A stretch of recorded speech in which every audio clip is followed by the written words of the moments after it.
All right, everyone. Good morning, and off we go. The first thing I wanted to do, as you're all settling in, and hopefully you've got your cups of tea and coffee at the ready for this. The first thing I'll do is I'll tell you a little bit about me and my background, because of course you'll want to know why you're listening to me today. So first of all, as principal of MPW Cambridge at the moment, my academic background is in theoretical physics. So I've done theoretical particle physics also as a PhD, and I did that in Germany and also here in Cambridge. So that is a good starting point. And for those across the world, I'm also an international student, which is important because it helps us and my team and me understand our international students. So I grew up in Germany and in the United States, which is possibly one of those things that makes my students feel that we really understand them. The involvement in academic research is something that I've done for numerous years, and I continue to network as well. So I still have a lot of colleagues here in Cambridge that are professors or admissions tutors, and we still play cricket together, for example, on the odd Sunday. So that networking continues. I'm always in touch with the university and the newest things that are going on here at Cambridge and elsewhere in the world. My route to my current post has taken me via head of department and director of studies role to a previous headmaster position where I was headmaster of a school for ages 2 to 18. And then I came back to MPW, where I had previously already been for 6 years of my time prior to taking my first headship. And this is now my 3rd year back at MPW Cambridge in the principal role. I've also continued to work and develop and network, and so I'm also a member of the Society for Research into Higher Education and the Association for Coaching, and that is my background, just as a little overview and why it is possibly sorry, I'm trying to move to the next slide. There we go. So before we go into the Oxbridge things, I'd like to talk a little bit about MPW.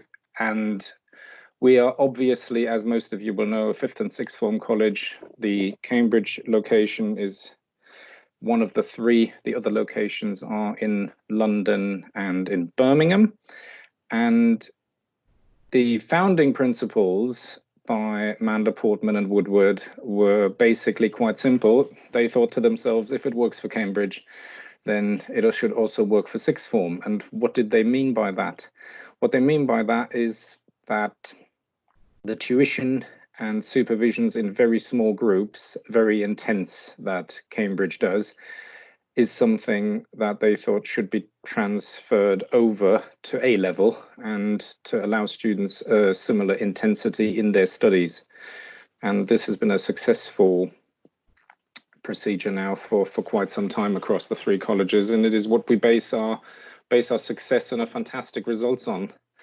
The maximum class size at MPW is, along those principles, 9.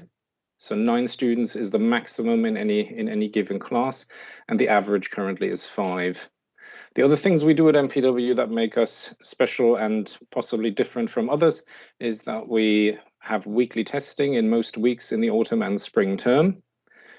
We do not, we do not try to create fear or stress our students with the weekly testing. It is more something that we do to have continuity of progress monitoring. Students at this age group need to really learn to work with feedback and know their strengths and weaknesses and address those. And therefore, it's really important that through weekly testing, they get into a good rhythm by doing so. And this helps them then in subsequent lessons and homeworks to address those strengths and weaknesses. So the learning is very intense and throughout the academic year, not as very often clustered at the end of the academic year just before the exams. And then, of course, we have a personal tutoring system. Our personal tutors and DOSs are there for the students at MPW in Cambridge. This is my senior team and me. I still have 12 students of my own at the moment that I'm the personal tutor for. And when we say personal tutoring, we really, really mean personal tutoring, because our sessions are all one-to-one only. And in Cambridge, my team meets their students at least once a week, and that's one-to-one. So the personal touch is really important to guide a student, to discuss their strengths and weaknesses, and also, especially for the international cohort, to see that they're settling in well, to see that they haven't got any issues, to see that they're making friends, to see that they're finding hobbies and things to do in their spare time, and also to help them with the one or other challenge that they might come across. So this weekly meeting is a really important factor as well. And then MPW Cambridge is also very unique in the sense that we have a 50-50 international and UK mixture. So the international students really enjoy the large British cohort that they can mix with, and therefore they learn with and from one another. And that gives a really nice mixture to the college. Right now, also, for the second time now in 3 years, MPW Cambridge is in the top 1% in the UK for the government measure that looks at how students improve their results between the GCSE and A-level. So in those 2 years that students study after GCSEs, what A-level grades they then achieve on that government measure, we're in the top 1%. We're number 21 in the UK out of 2,654 colleges. So that is the academic success that we can celebrate, and that is not because we have magic abilities. That is because we have the small class sizes and the weekly testing and the personal tutoring that ensures that students progress and progress really well. Some facts about MPW as well. We've just had our Ofsted inspection in November last year, and you can see the report there on the right-hand side. And so we achieved outstanding in all areas again. And on the left-hand side, I've given you some comments that have made their way into the Ofsted report. So one of them is that students say that MPW is amazing and a great place to study. And I'm particularly proud also of the last sentence, which says they showed pride as they spoke about their experiences in school and when they told inspectors with a smile that they can't get away with anything here. So I think those are comments that show that the students feel looked after, that there is discipline and respect in the college, and that they're happy in their studies with us, which is of course really, really important, especially for those 50% that have joined us from overseas.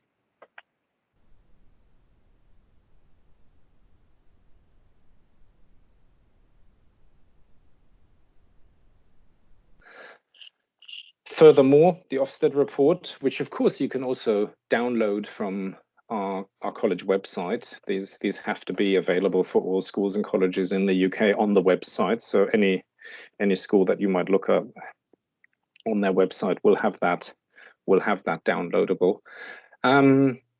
They further commented on the international students and how they welcome the support we give them through the personal tutors.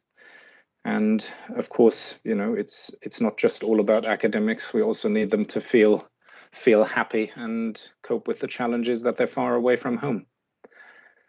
The school council, which we recently introduced, is also inclusive and reflects our multicultural community, and that sort of brings us to the end of the section of the most recent report.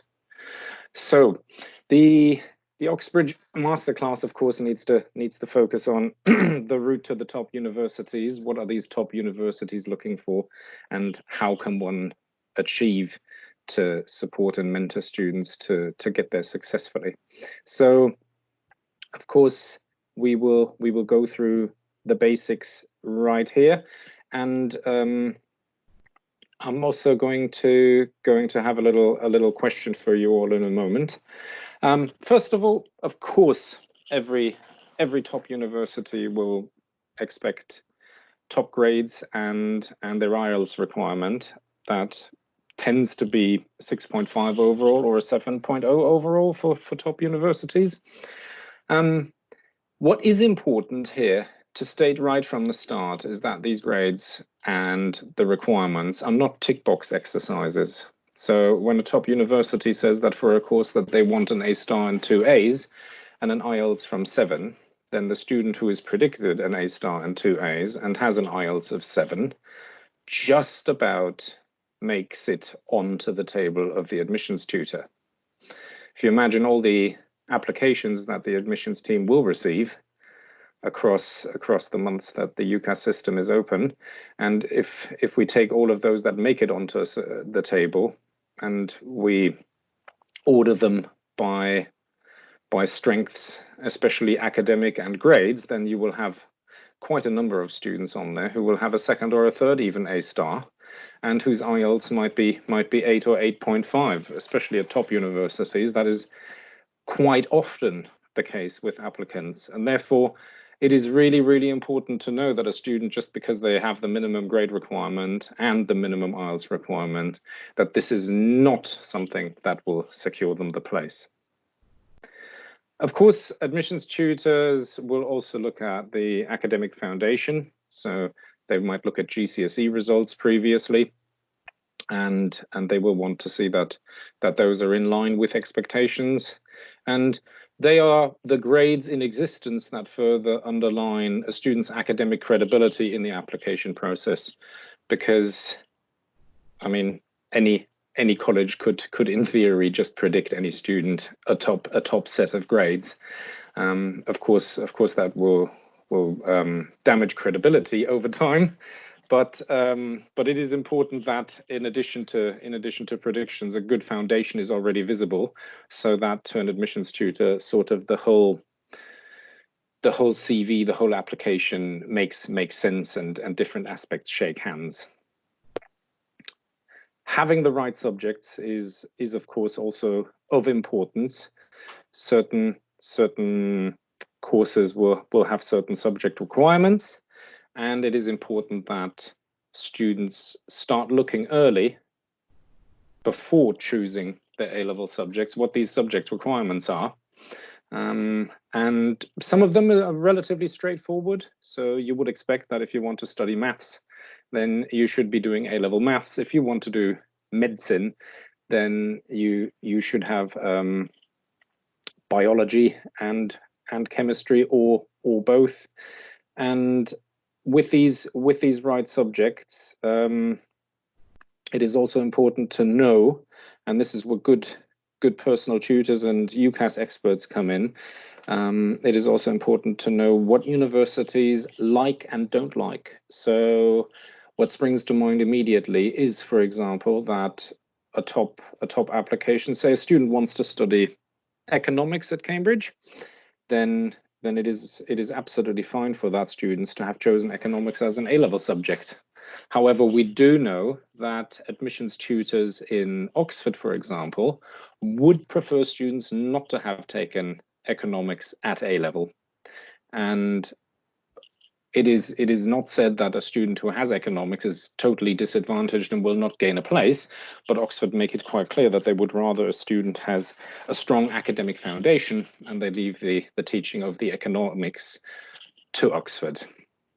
And the same goes, for example, for further maths at LSE. There are courses at LSE where further maths is required or desired, and there are courses where the further maths does not count as an additional A-level to maths. So the further maths combination will not then be respected in the admissions process as having two separate subjects. So it is important for students not just to have the right subjects. The statement as a bullet point on the slide might look a little bit too obvious, but it is important that students start looking early when it comes to these subjects and the type of top university that they would be looking to apply for, because it does make a difference. Another example might, for example, be law. Many of the universities state that they would rather that students who want to study law at university did not do law A-level as a subject. Again, this is just a preference, but something that one should be aware of. The next section, the next bullet point, highlights 3 and 4 grades that I've put up here. And I would like to use this as a little opportunity for you to engage with us in a little quiz. We will be using the chat box for this one, and you can type your answer into the chat box. However, I will ask you please to not hit the return button yet, so that we can all submit our answers at the same time, and we'll get a nice overview of the answers that we've gotten. So the question is, we've got a student who is taking 3 A-level subjects, and we've got a student who is taking 4 A-level subjects. And the question is quite simply, which of those two, the one with 3 subjects having achieved A-star AA, and the one with 4 subjects having achieved A-star AAB, which of those two would admissions tutors tend to say is the better and stronger candidate? So as an admissions tutor, do you prefer A-star AA or do you prefer A-star AAB? If you could type your answer now into the chat box, that would be fantastic. And then if we could all at the same time now hit return, and we will see what the results are. So 4 subjects, 3 subjects. The first one,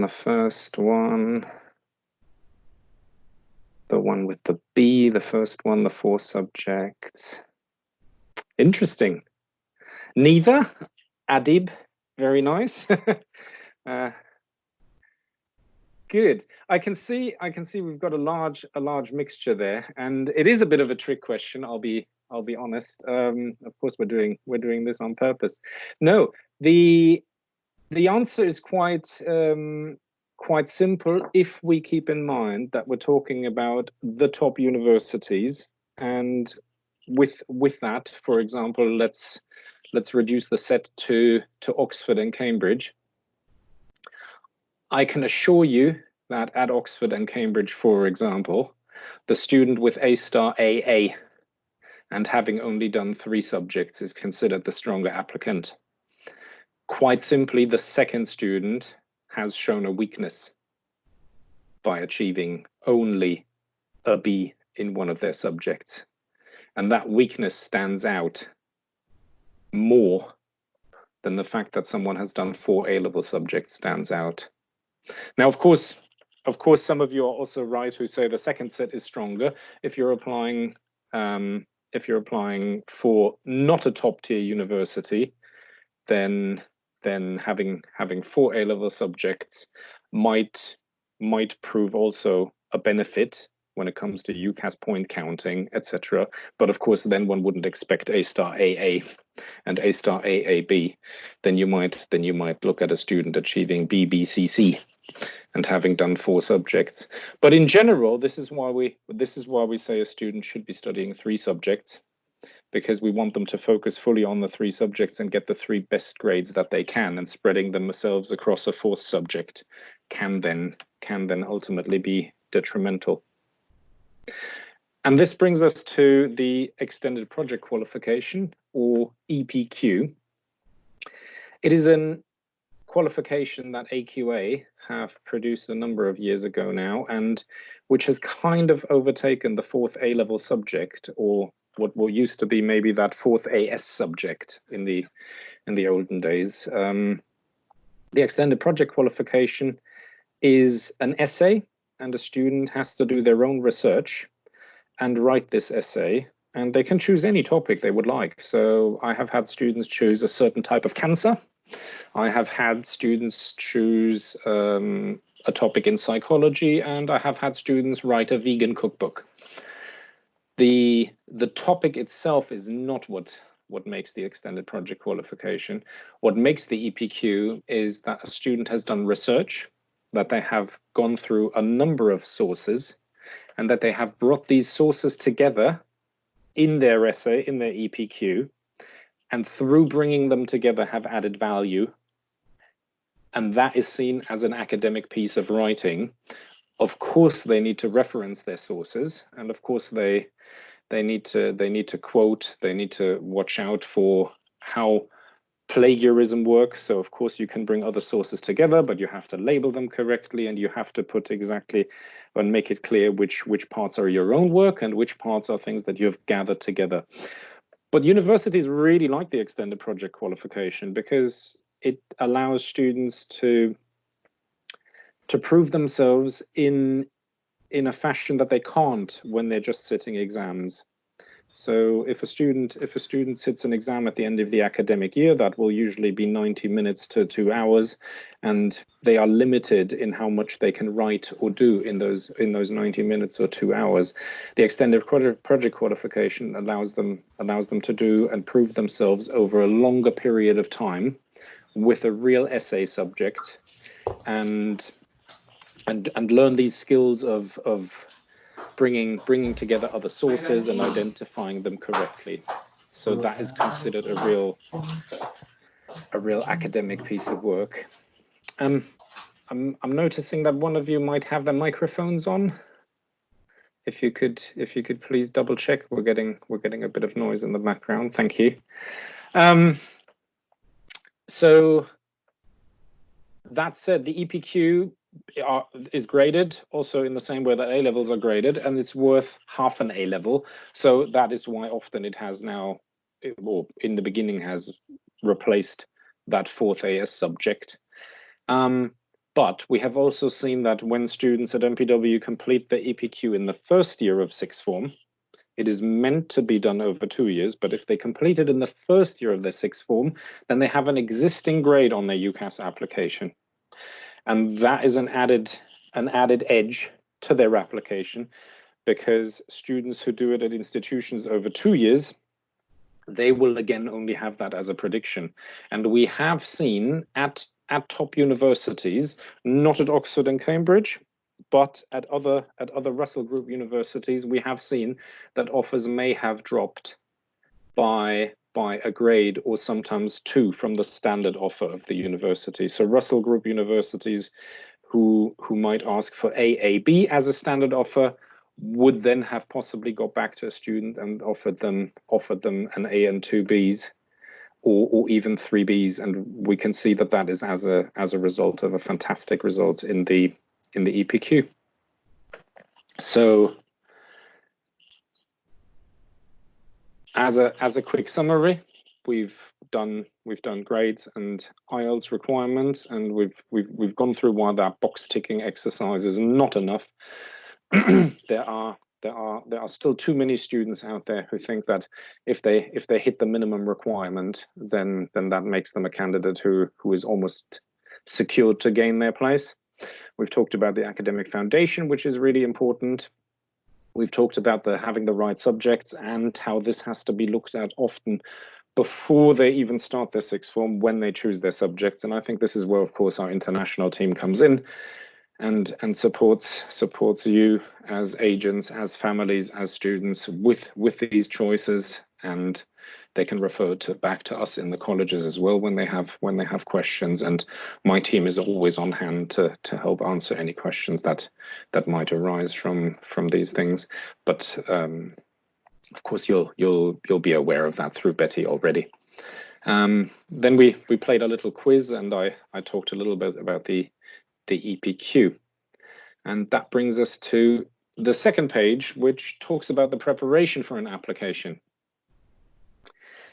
In the preparation for an application to a top university, universities always say that they want to see that a student goes over and above what is normally required, and admissions tutors want to see passion beyond the classroom. Now, what what do they mean by that? Because achieving a top set of grades, of course, is proving the academic potential and should be enough to secure a place. However, what universities would like to see is that a student engages with the subject far beyond the limits of the school or college that they're at. And especially Oxford and Cambridge want to see that a student has gone out into the world and done things. And these things can be that a student goes and attends a summer camp, a summer school. There are summer schools now all across the world, even offering subject-specific and course-specific summer schools. Cambridge itself is doing the master classes every spring for the lower 6 students, where students can go and do the Cambridge Masterclass for example, engineering or medicine. Those are things where students can go and join together with others, so with their peers, and experience what universities are putting on, what summer schools are putting on, in order to grow their fascination, grow their interest in a certain subject and course. And that would be one of those examples. Another example would be, and this is something that we're pushing a lot at MPW as well with our personal tutor system, is that we get students out there and go and listen to talks. It is a bit of a surprise always how many students do not know just how much is available at universities, just how much is on offer.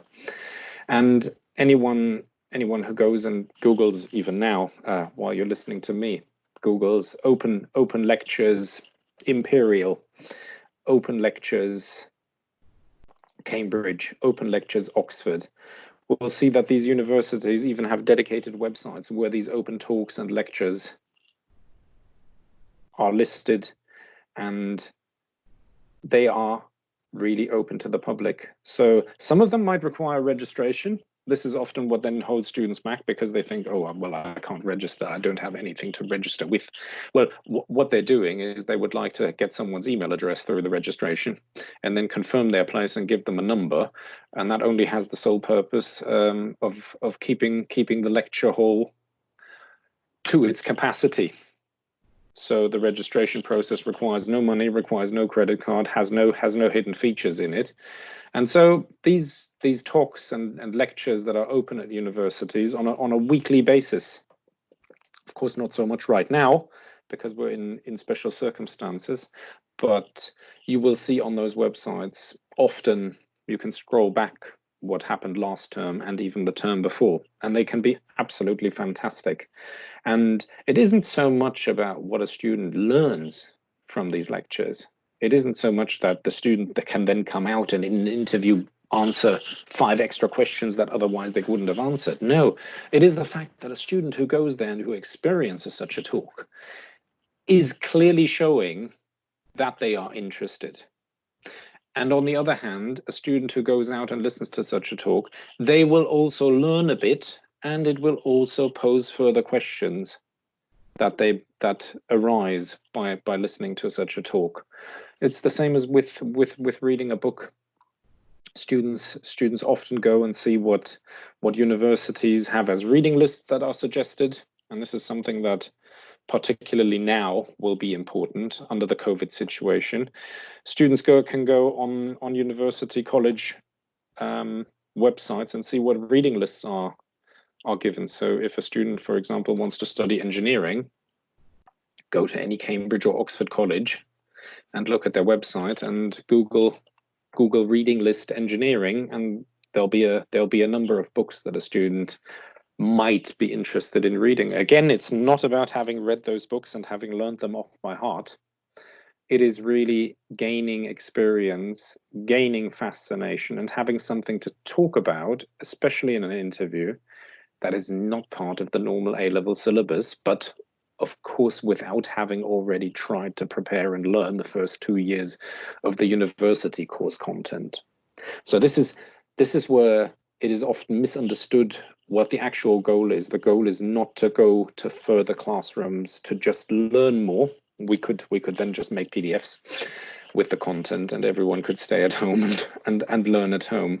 It is important that students venture out and that they do things, and that by attending talks and maybe even being able to ask a question, or with snacks and tea afterwards, be able to mingle with the crowd and to maybe even ask the speaker a question. I've even had students in the past in Cambridge who've been regulars at the engineering department weekly talks, and they got to know one of the turned out professors who does the year 1 lectures. And after bumping into him several times, the student just asked a few questions, and the professor suggested afterwards why the student doesn't come and join in the year 1 lectures.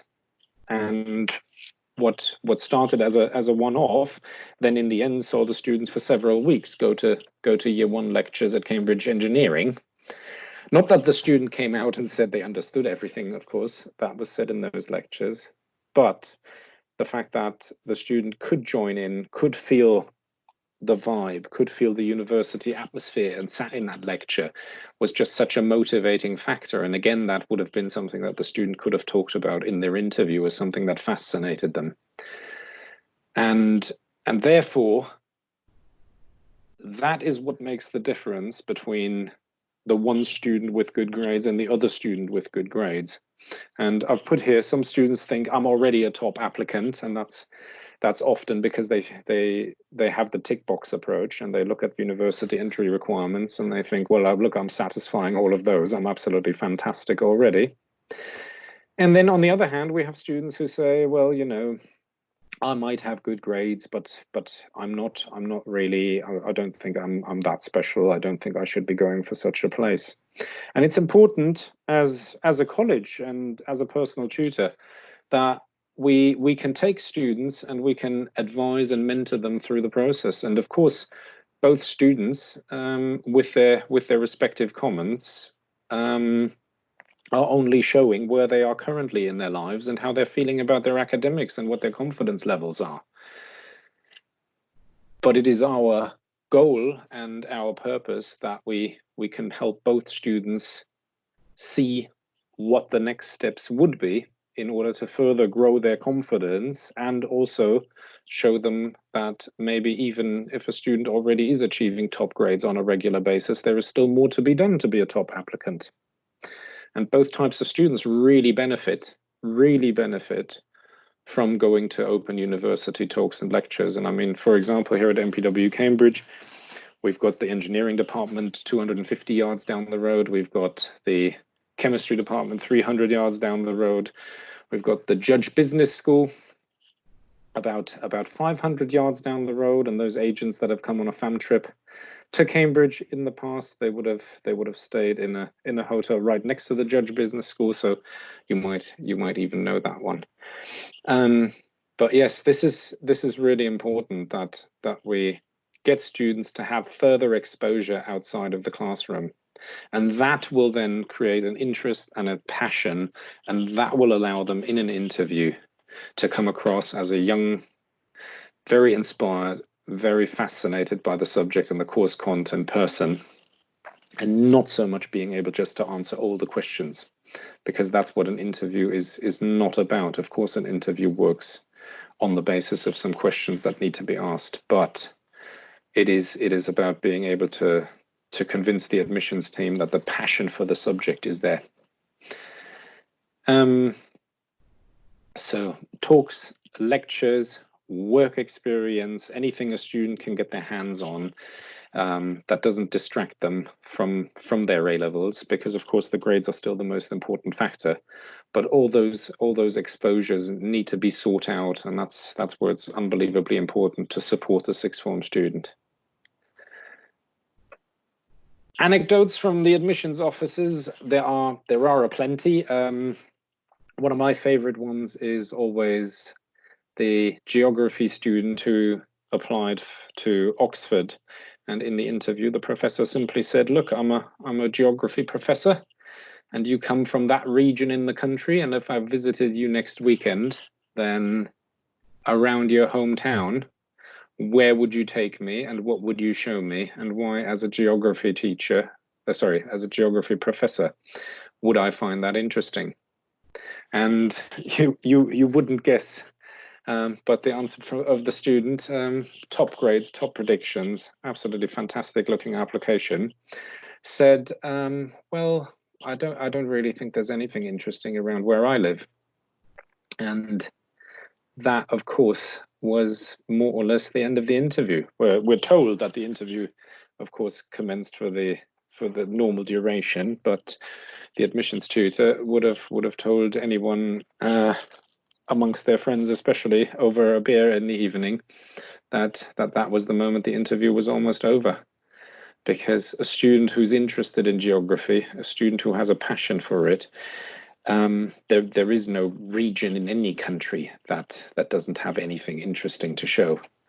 And so this is how in an interview the top universities will test whether someone's interest and passion is real. These are questions that one cannot prepare for. There would just be far too many.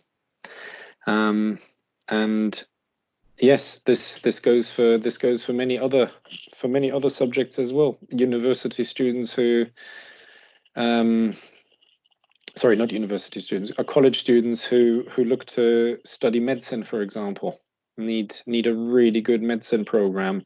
They can of course have their own exposure. They can go to talks and lectures at medical departments, whether it's here in Cambridge or whether it's in London, at Imperial, at UCL.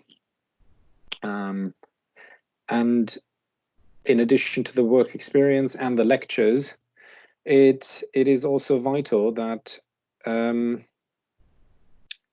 they can just engage with the subject as much as possible and ask questions when they go to lectures and talks, ask questions when they do their work experience. Again, it's not something that you just want to put on a piece of paper that you've done it and then you've ticked the box. In an interview, you'll be found out very quickly that your fascination and the questions you asked and the answers you got are very different, possibly to that of another student who will beat that student in the interview.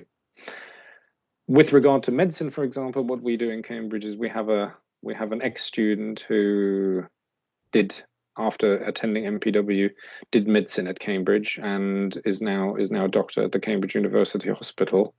And she still comes back to the college and she supports our medics and she gives them one-to-one support for their personal statement. She does a mock interview with them if necessary. They do a second one, and she will also ensure that they're fully prepared for an interview or for a medical stations interview.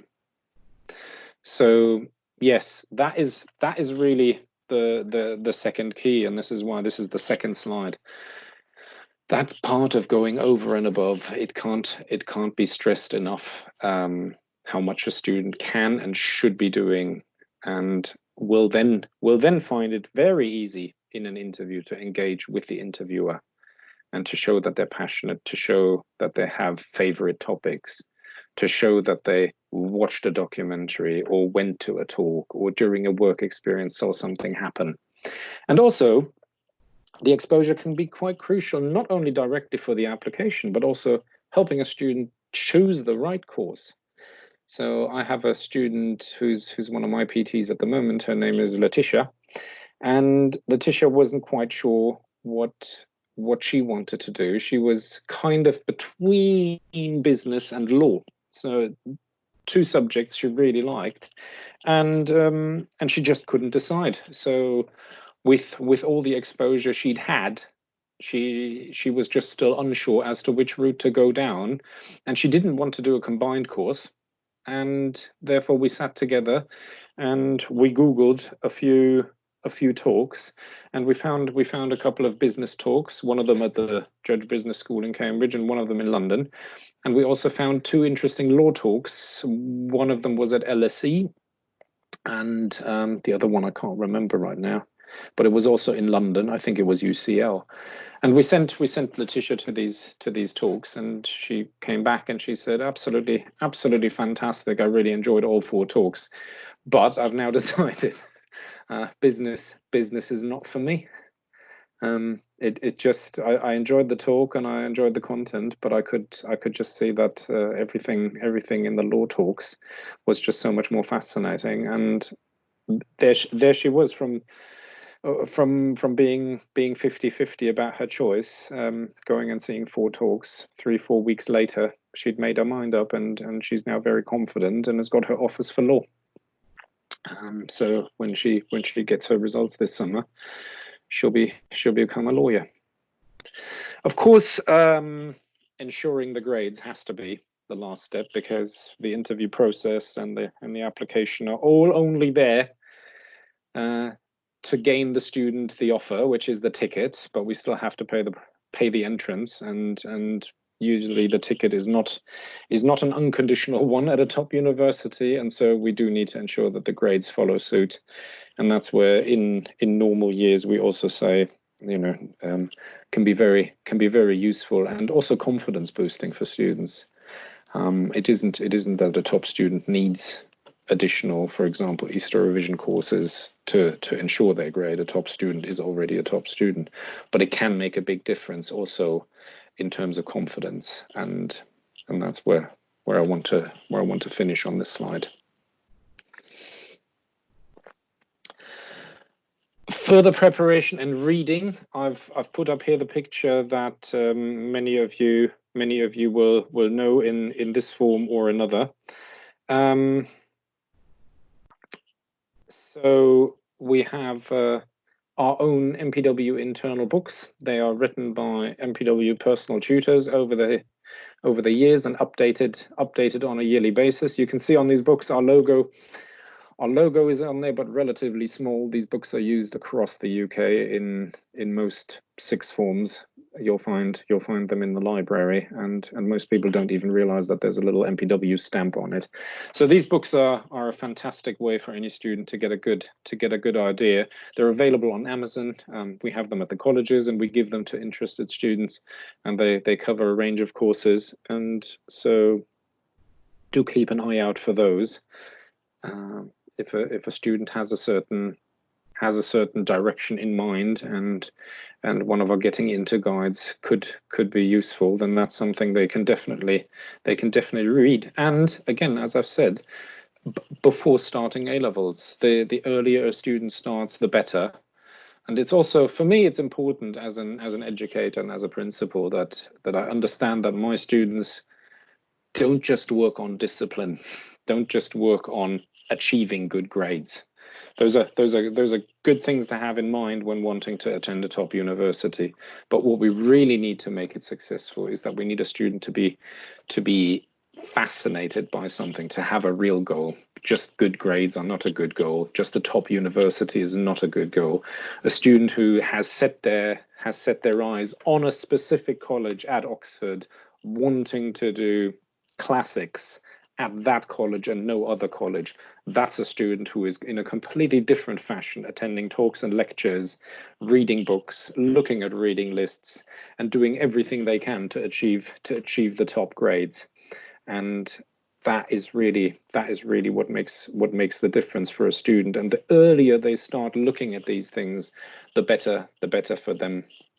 So there's nothing wrong with a student rocking up at the college and saying to me, look, I want to go to Balliol College in Oxford and study classics. I mean, that's the kind of student who would get any personal tutor excited. Of course, we are currently in a different situation than we would be normally. We're all aware that the colleges are currently not running face-to-face tuition and the schools, and so just over a week ago we started, well, no, just over 2 weeks ago now, we started the virtual teaching, and this has been a really good success at MPW in Cambridge.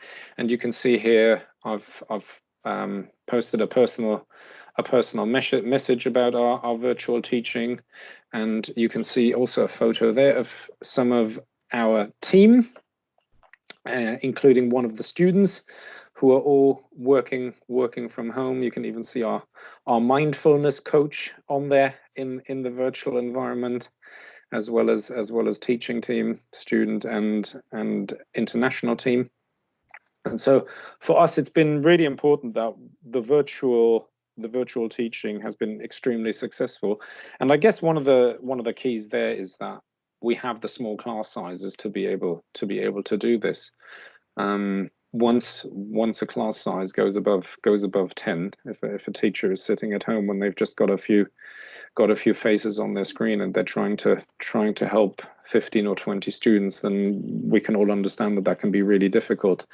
But here, the MPW class size has really turned out to be a key feature in the continued success that we're having with these lessons, and the feedback that we're getting from staff and students is absolutely fantastic. And I've put on here a thank you note that I received from one of the parents who I can't name and shame, but he's a pro vice chancellor of a top university in the UK as well, and the son attends MPW Cambridge, and this is what he'd written to me.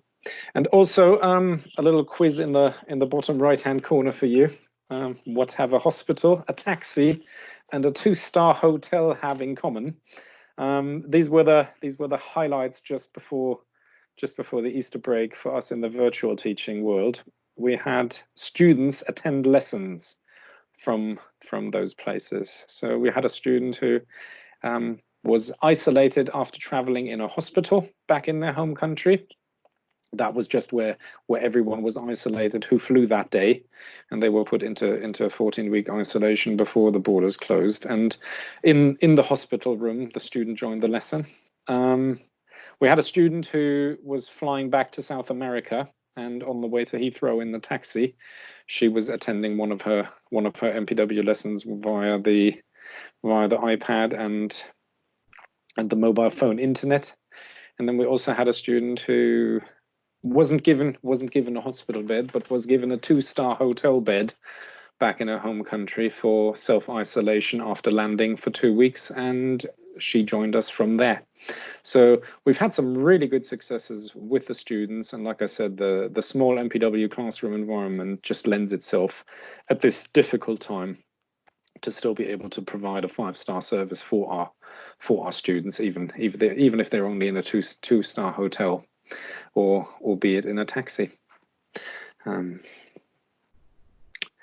that brings me to the end of my part of the session, and I would like to thank you for your attendance today. And of course, there will be questions and answers now, and I'd also like to now pass you back on to Betty.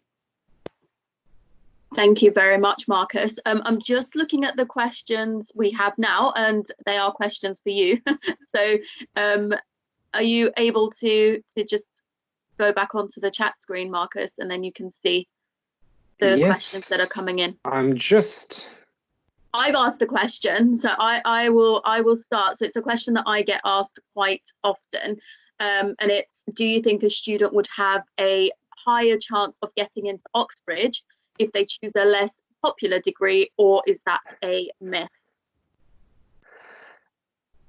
That is in my view a myth, simply because while we can play the numbers game and say that a less popular degree will have fewer applicants, that less popular degree, those fewer applicants will be absolutely fascinated by the topic, have done their work for years, and in the interview will be able to shine. The student who is a little bit interested in that subject and has chosen it over their real subject because they thought it would give them an edge will be found out in the interview as simply not having that background. So all those trick questions, like the one I explained with the geography tutor, where universities just are very clever in finding out how fascinated and what background a student has for a certain course or subject, Therefore, I think it's a really silly idea to go for a different course to think that the numbers are better there, when in reality, the density of fantastic applicants will still be very high at the top, and someone trying to sneak into there without the proper background and without the 100% fascination can't be deemed a good idea. Okay, good. Thank you. So then just going back to that, Beatrice has asked a question. So Beatrice is based in Italy at the moment.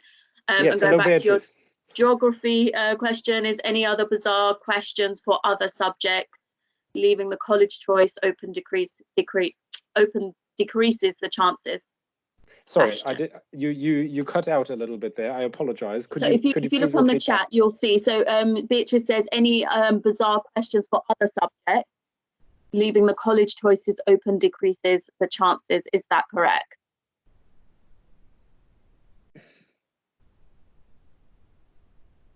I can't. Beatrice, do you want to jump on and ask your question? Well, hello. Thank you very Hello, much. Beatrice. So, to both of you, hello. The question was, leaving the college choice open, which is an option. Yes. Is it negative? I mean, does it decrease the chances of being accepted? No, not at all. Not at all. And both Oxford and Cambridge state that themselves. If a student wants to attend a specific college and they have good reasons for wanting to attend that college, then that's absolutely fantastic, and the college will be happy, of course, to have their application. If a student does not prefer a specific college and just wants to study at the institution themselves, then the universities don't see a reason why they should now trawl through the colleges to try and find a favorite college, and then to, without real reason, rock up in an interview and try to explain why they chose that college. That would be really silly. And therefore, the open application does completely make sense.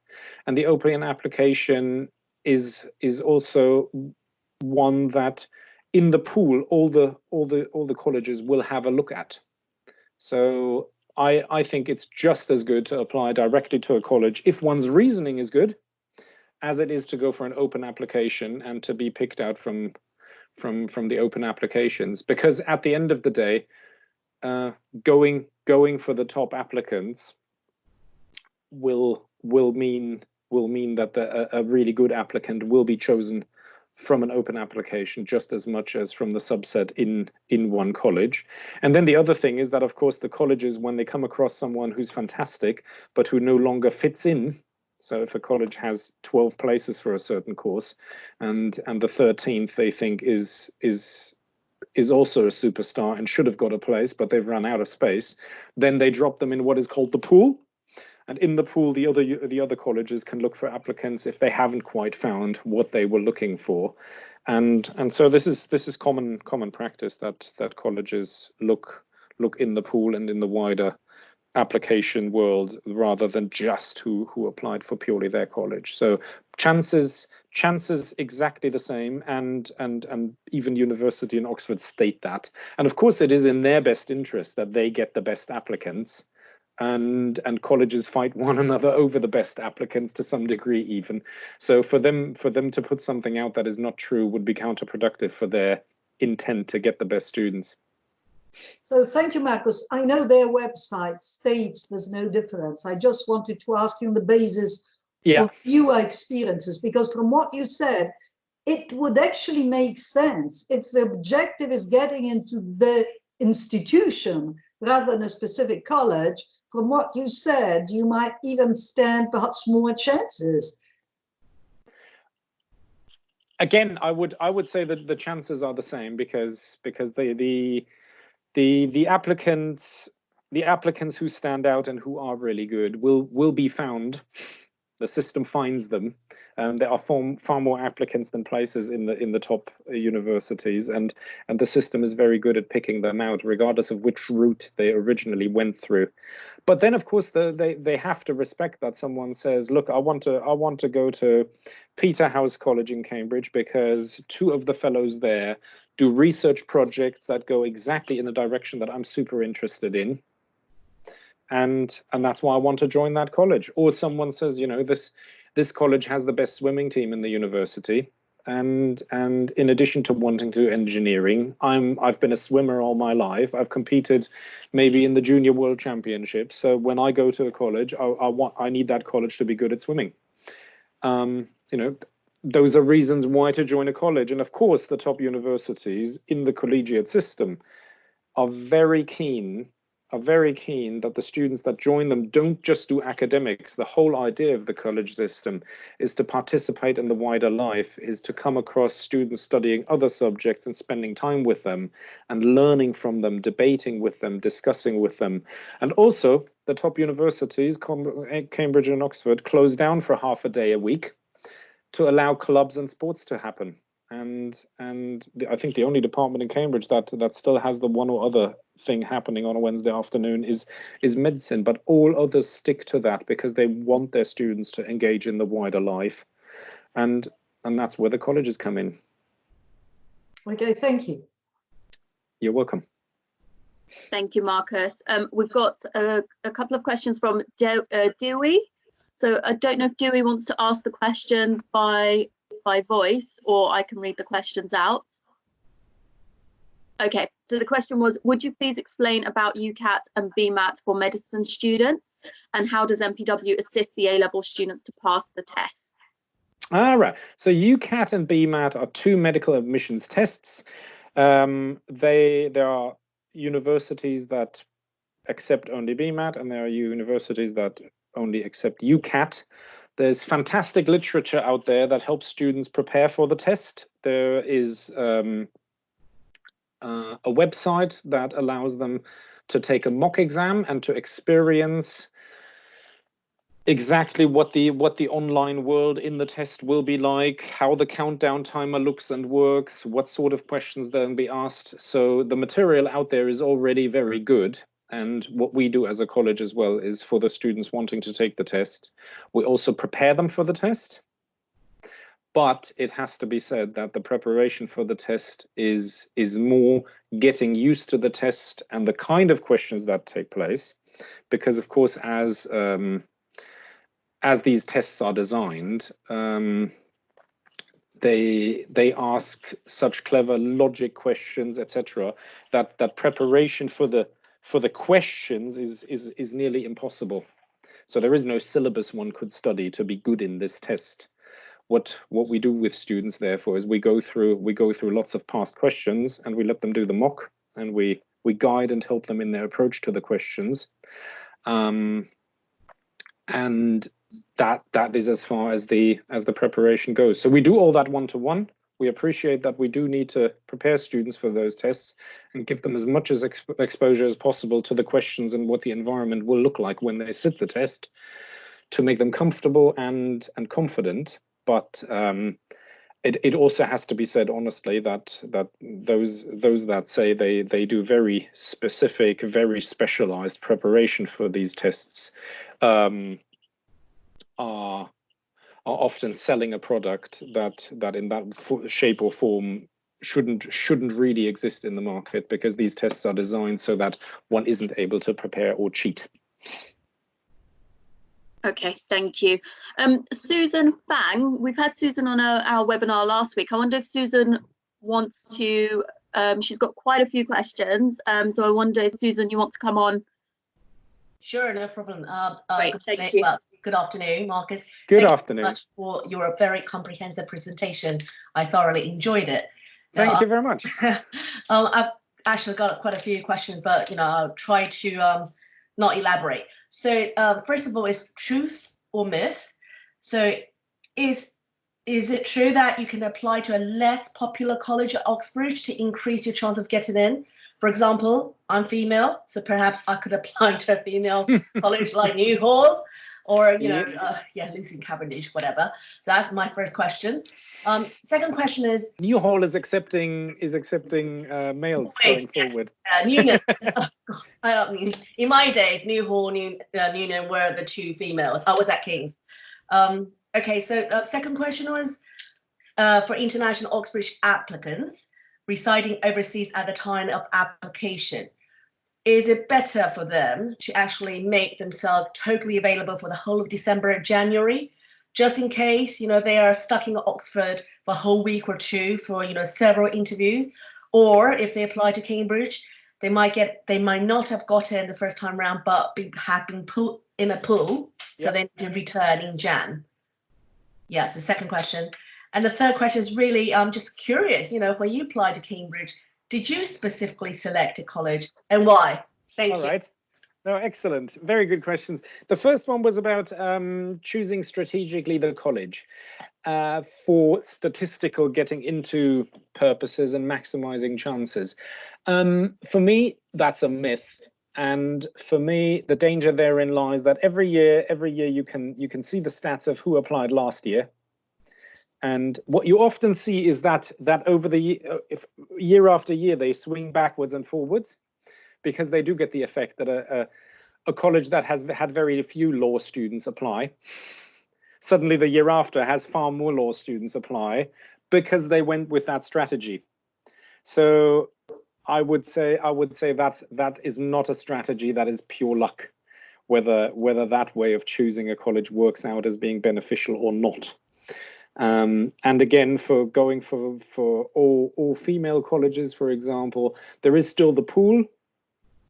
And like I said, the Cambridge and Oxford have their own way of finding the best applicants. It's not that they overlook fantastic applicants because they happen to be hidden somewhere in the pool, or because a college kept them a secret, although it didn't take them. So I would say trying to play the numbers is a silly game, because there are many who do it, and therefore those that had fewer applicants last year will be swamped with applicants this year that went down that route. And again, at the end of the day, I think Cambridge has a set number of places, and those places will be filled with the best applicants, and they'll find them. So trying to sneak through a side door. If a college doesn't have good enough applicants, they just go to the pool. And if they have good enough applicants, then they still go to the pool to compare. So I would say that's definitely a myth, and I would advise against it. I see no reason to do that.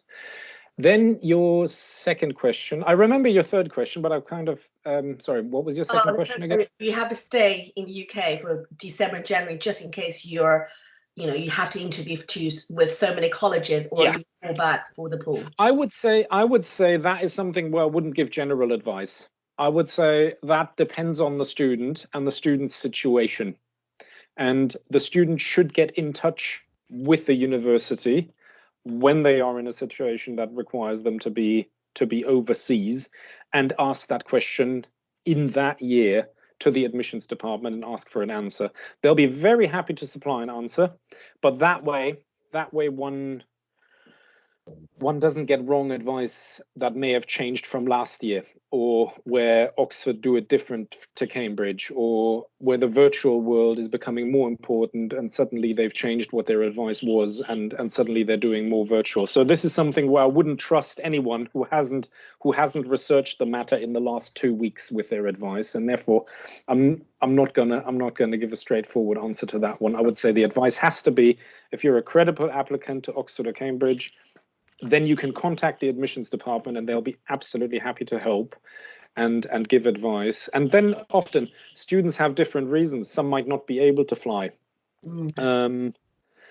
Some might be able to fly. Some might say, look, the flight costs, if I book it last minute, are really expensive. Those are all things that Oxford and Cambridge get every year, and they find these questions really normal, and they've got their answers ready. Okay, fabulous. And about myself, I never had to apply. So my situation was that I did my master's thesis in Germany on Higgs particle physics, and I was invited for the particle physics seminar here in Cambridge on a Friday afternoon to hold the seminar with the results I had, and I gave that, and then out of that developed a relationship with one of the professors here, who was then my second PhD supervisor. and which is why I spent half of my time during my PhD working with Cambridge, and the other half still working with my university in Bonn. Oh, wow. So reputation precedes you. So I never had to go through the UCAS process, I'm afraid to say. Well, thank you very much. May I just have one follow-up, just further to what you answered in the first question? Because you'd mentioned colleges might even look at the pool, even when they're not completely full with they have vacancies. They will have the applicants who have applied to them directly, but they will compare those in the pool. Absolutely. So, oh wow. Absolutely. Okay. If you want the best students, and there is no Cambridge or Oxford college that wouldn't sign that sentence, then you look at all applicants that are at your disposal and you decide which ones are the best, and you try to get the best ones. And of course, you look in the pool. So really, you just might as well apply to your most favorite college, or the one that you think is the most grandeur, Trinity, St. John's, and King's. And that's why I'm saying, well, the one word of advice, going for your favorite can be difficult. So, going for Trinity Maths, for example, I wouldn't recommend unless one is an absolutely, utterly outstanding mathematician, because, for example, Trinity will accept their applicants and then pool a certain amount, but they're not supposed to swamp the pool with applicants that they pool if they didn't accept them.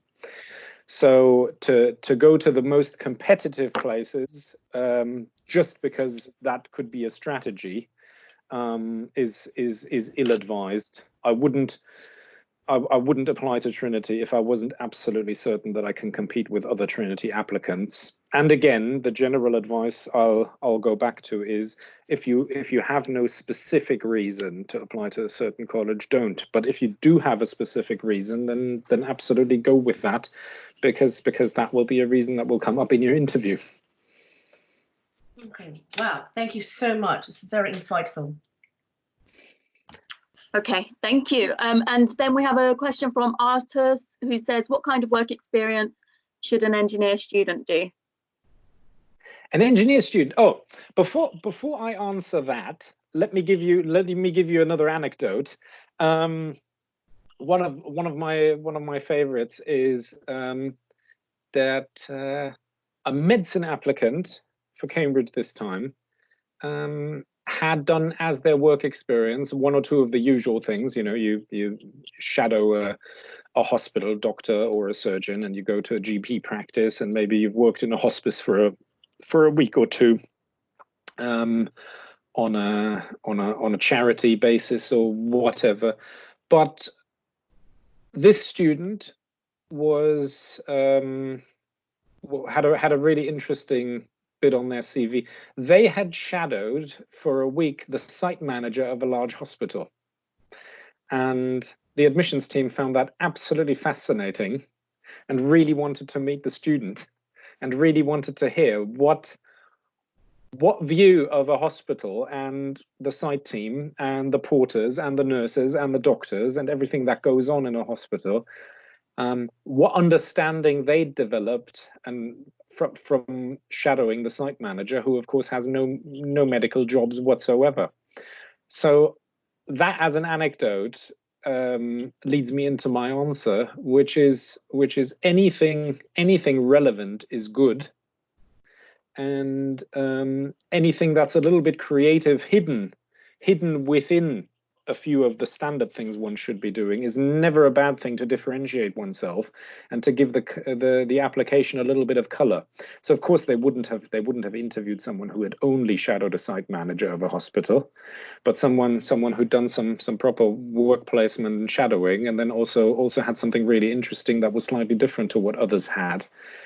That stands out. I mean that's I guess how we all work in our decisions as humans, regardless of where in life we make decisions. When something slightly stands out, it draws our attention, and we consider it as an option, although we normally wouldn't have. You know, if you go to the ice cream parlor and you know what you normally have, and suddenly there's this big sign that says, today we've got a completely different flavor, which is new, which you may want to have a go at, then suddenly you might not go for your standard choices. So for engineering, I would say, you know, go wherever people work with engineers.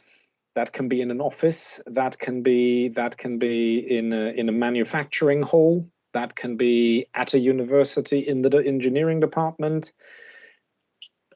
There are endless options where one can gain valuable work experience. And please remember my statement earlier. It's not so much about what you learn there. It's not that two weeks later, the two students who went for engineering work placements compare notes of who now knows more about engineering. It's about getting to know work life. It's about getting a bit of life experience. It's about being able to see things in action and not purely in the textbook and in an exam. And therefore, the creativity should have no limits. And I would say all of those are viable options for someone who wants to go into engineering. Great, thank you very much. We've got very limited time left, so I will just run through these questions. So we've got a really good question from M, who says, I missed what you've said about students who completed EPQ in 1 year and 2 years. Who is more attractive for the admissions team? Well, the student who completed it in the first year, I think they don't care about whether it took you 2 years or whether it took you 1 year. It's whether you've completed it, and you have to do a 1 year course to do that, whether you've completed it and have a grade by the time you do your UCAS application. Because the difference is it's either a grade on the UCAS application and it's already a certificate, or it's a prediction. And the student who has a grade rather than a prediction, of course, has an edge, because a prediction is not what a student automatically ends up with, whereas a certificate is guaranteed. Fab, thank you. And another great question from Alabastro, who says, would you recommend a 1 year A-level student planning to apply to top universities to take up EPQ in addition to 3 A-level subjects? That's interesting question, really good question. That depends on the student, that depends on their academic ability, that depends on what they've already done and why they've chosen a 1 year course, which is really demanding. If they come from a system where the grades are just not as accepted by UK universities, and therefore they're redoing a lot in their 1 year course, then the EPQ would be a fantastic thing to add and to do in that year, even if it's just a prediction. Plus, the EPQ will give them extra exposure. If they're researching a topic that has to do with the course they're applying for, then they're really getting stuck into that course, and it will indirectly give them a really good preparation for their interview, and they'll be able to mention that as well in their personal statement. So therefore, the EPQ would be an absolute edge, would prepare them for the interview, would give them extra exposure, and would do all the above. And therefore, it would be absolutely fantastic. But the 1 year A-level course is a really tough gig, and therefore a student needs to really decide whether they can take on that burden, and a student needs to be really well advised. But so again, there can be no standard answer. That depends totally on the student. And we all know that a student who spreads their efforts over too many things will start to fall down in the one or other and not produce their highest standard. And that is always more detrimental than what they might benefit from doing more. So if a student can say, I'm definitely getting my 2 A stars and my A on this 1 year course, and I've done a lot of it before, do the EPQ. But if the 1 year course is going to be a tough gig, then maybe the extra burden of the EPQ also in that year is not quite justified. Okay, thank you. I'm just going to quickly just turn around and say, so we're getting quite a few questions about the EPQ, and on Wednesday the 8th of April we do have a webinar that's just dedicated to the EPQ, and that's at 10 a.m. So whoever's still on here, please do register for that session, from who will be hosted by Martin Blythe, who is the head of the EPQ at MPW Birmingham. So any other questions you have about EPQ, please do join in at webinar on Wednesday at 10 a.m. Going back to the questions here. So Juno says, thank you, Marcus, for your presentation. In case of applying for history, is there any advantage for the applicants if they have a good AP calculus score?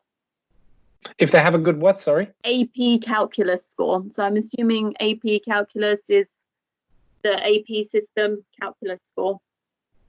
Yeah. Any credential that shows that a student has a solid academic foundation and a broad one as well is going to be a good thing. It doesn't matter which subject one is applying for. So any certificate, any form that backs up a student's high aspirations, whether it's directly relevant or not, will still make an application a strong one. Okay, great, thank you. And we do have the last kind of question is from Katerina, who says, what kind of work experience should a doctor student do during A-level? And is it better to take EPQ or fourth A-level subject? Yeah, Katerina, the work experience a student should do is they should spread themselves widely. A standard package would consist of 3 elements.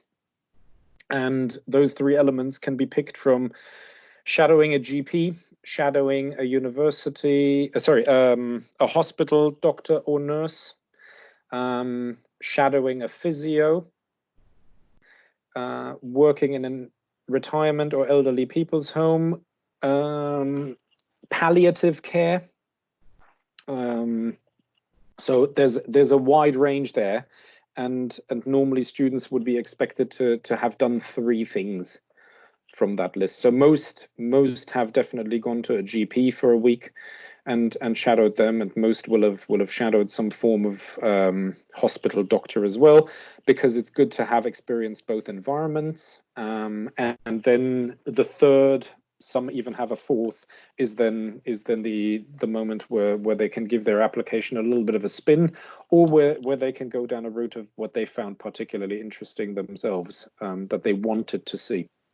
And I think the EPQ is the better way forward rather than the 4th A-level subject, simply because it is a different qualification. It shows a skill set that is completely different to the skill set one would require for normal A-levels or IB or pre-U courses, because it's not just an exam at the end. And therefore, I would always say you'll get the edge with the EPQ, and you'll definitely get the edge if the EPQ is done in the lower 6th. Okay, great. And I think for now, that is all the questions that we have at the moment. So thank you very much. I just wanted to go back to the questions, and just from the session, we've had quite a few questions, obviously, surrounding the EPQ. We've had quite a few sessions surrounding medicine as well. So we will have, as I said, the EPQ webinar will be on the 8th of April at 10 a.m. And then we have 2 webinars the following week, one on the 14th of April, which will be how to get into medicine, the MPW way. And then we'll have a separate webinar on the UCAT and BMAT exams interview masterclass session, and that will be on the 16th of April. So if you haven't received those emails, which you should have done in order for you to be able to register for this one, you would have received the other emails. But if you haven't, please can you send an email to international@mpw.ac.uk, and I've put the email address on the chat box as well, and we will add you to those webinars. So if you do have any more questions, you can join those webinars and ask our experts there as well. Okay. And I think from my side, thank you very much to everybody that has joined. And Marcus, thank you very much as well for your time today. And we really sincerely hope everybody is staying safe. And if there is anything that you need, please do get in touch with us. We are here to support you. So thank you. Thank you, everyone. Thank you for joining. and have a good day, have a good evening, and look after yourselves. Thank you. Bye. Thank you. Bye-bye.